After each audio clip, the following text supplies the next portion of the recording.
Hey, so last week you saw me make these cute baby bunny stickers for my Etsy. They are a glitter hollow finish, waterproof, about 3 inches, and they're just so glittery and cute. With the theme of glittery and cute, we still have the Sushi Bee glitter stickers, and the pins should be here soon, hopefully by next week. I'm really excited for that. But to hold you over till then, I still have a bunch of cute things like my mushroom frog sticker. It's still springtime, so those colors still fit. My 2 cute pins, my cute cranky crab, and then the nudie brunch pins, which I went through them honestly, and I found a couple B grade pins. So I have some of the B grades listed for half off. They're $5 instead of $10. I have baby animal prints, which is my baby deer and my narwhal. And then I have my rainbow acrylic gird charm. And then of course there's so much more stuff. The link to my Etsy to support my journey of becoming an independent self-employed artist is down below. And to keep up on any updates and anything like that, the link to my Instagram is down below. Now I really like that we had the cute intro because today's video is kind of a story and it's a little funny, but the end product's gonna be kind of not cutesy. It's gonna be good, you know what I mean? So my dad works for a construction company. In the winter, he gets laid off because they can't do construction in the winter. And he just went back to work and he just told me now that this clipboard, his co-worker's clipboards, like not a higher up, but a certain person, and he stole it with intentions on returning it, which is why he wants me to paint it. Yes, my dad wants me to paint stolen property. It's not actually stolen. It's just a bunch of guys messing with each other. So I'm like, heck yeah, I'm gonna paint on stolen property. And what he wants specifically is the Punisher. So I'm going to be painting the front and back of this clipboard as the Punisher. I have to get like a safety or zip tie for this because, yeah. So I'm going to gesso it and then we'll get into painting. Hey, so I'm actually really enjoying doing these voiceovers. Like I said a couple times ago, it just gives me a chance to stop and just kind of vent out my feelings towards the art or what's going on in my life, that kind of thing, without having to do a vlog. Or you just see my desk sitting with a bunch of stuff on it for like 10 minutes. I really don't have much to say about this clipboard other than the story I kind of gave in the beginning was that my dad stole it from his coworker.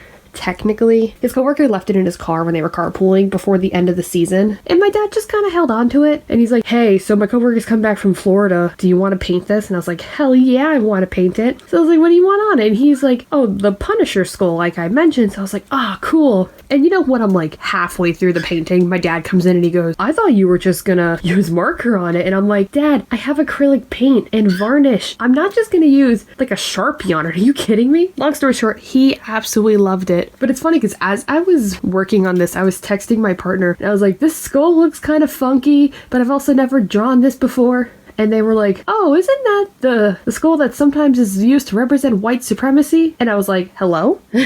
So I looked it up and some white supremacists tried to claim the Punisher skull, but of course everyone was like, the Punisher literally beats crooked cops and shit, so like everything that was going wrong with this wasn't going wrong with the painting, it was going wrong with me. Like it was the emotion of like, did I just paint a white power symbol on accident? Which I did not. My dad's coworker is not like that, he just likes the Marvel movie. My industrial piercing is very, very dry right now, so that was making me nervous like the entire time I'm doing this because I usually hold, like when I'm sketching something or anything, I usually hold my face with my left hand and I could feel the side of my ear and I'm like, oh, it's so dry. And then a little after I finished the paintings, I gave it to him, waited a day or two, and then went to editing. I saw that Etsy had taken down my Rick and Morty button badges after 2 years of having them up. They just decided now, that's a problem. So I mentioned this on Facebook like 2 weeks ago. If you place an order for me that requires track shipping, like button badges, charms, pins, anything, you're getting a Rick and Morty button for free until I'm out of the stock of them for Etsy. They don't sell well at my live events. We're gonna make them just for Etsy. So yeah, how can you pass up that deal? Place an order for pins, mystery bags, buttons, whatever. You get free stickers and a free button. How can you pass that up? And I'm super excited because at the time you're seeing this, the Sushi Bee pins should be up by now. I'm not 100% sure, to be honest. Like I said, I'm recording this 2 weeks in advance because the video from last week, I recorded 2 weeks in advance and then I recorded this one almost immediately after because we were going to see my brother in college, so I didn't want to fall behind, so I just did some quicker stuff here and there. Like last week was the bunny and then this one's this Punisher skull. And I'm focusing a lot more on my artwork, which I'm actually really happy with how things are turning out. Not even just on YouTube, like just in the way the Etsy store is, artwork that I'm working on for my sketchbook, everything just looks so much better than I thought it ever would. Here comes the bird. He's coming out of the cage. Could come and talk to me because he can't be alone for more than 3 seconds.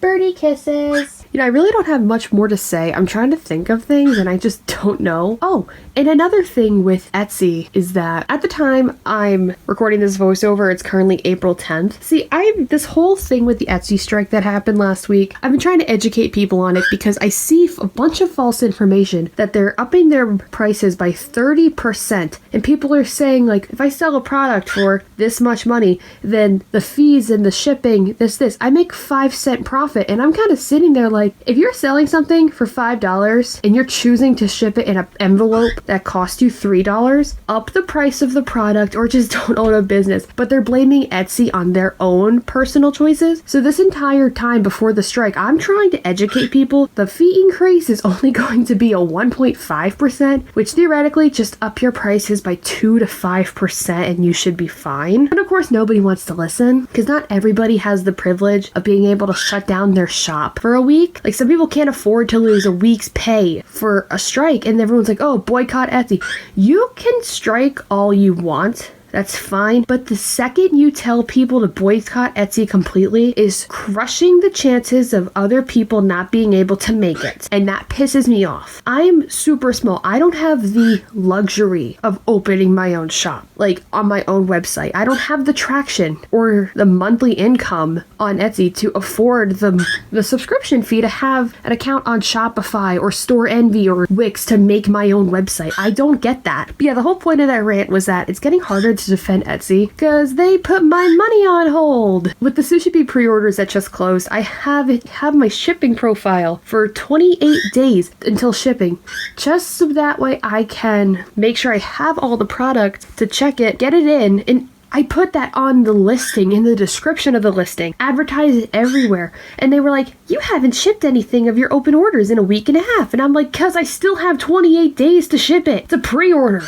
This whole thing was just so frustrating on my end. Like, I didn't want to do this clipboard. I was just so frustrated, but I pushed myself to do it. It looks really good and my dad really liked it. And I'm just really happy that hopefully by the time you're seeing this, everything is going better than how it was 2 weeks ago. Am I done ranting for the week? I think I am. Next week though, I am going to be having some more announcements with some more shop stuff, and it's a hint, it's not Etsy. But next week I'm going to be going into details about how I'm going to be starting a Patreon page. So we'll do more of that next week. I gotta edit this voiceover in the video. Alright, so thanks for watching. Be sure to check back next week to hear about the Patreon stuff. And don't forget to check my description for my Etsy page to support me as an artist. And then check my Instagram to keep up with anything that's happening. Give me a follow. Subscribe here if you're really into my stuff. Yada yada. Thanks for watching. I'll see you guys next week. Bye-bye.